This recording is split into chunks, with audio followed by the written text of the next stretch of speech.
Hello everybody, I want to show you with this video what to do if your Redmi smartphone stucks into Fastboot mode. If you're in Fastboot mode and the phone doesn't react anymore, even with the buttons, even if you long press here the power button, what to do then? The best solution is to long press the power button for something like 10 seconds. So keep holding the power button for some seconds. Should be at least 10 seconds, and then the phone should reboot, like in my case now. Then you can just leave your finger and the phone starts as usual.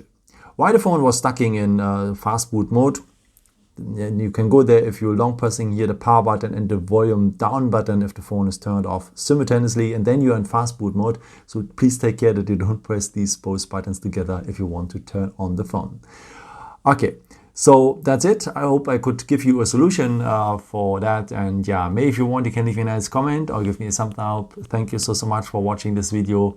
And yeah, I've created also some other tips and tricks and so on if you're interested in. And yeah, would be happy also for a thumbs up. Thank you. And yeah, maybe until next time. Ciao.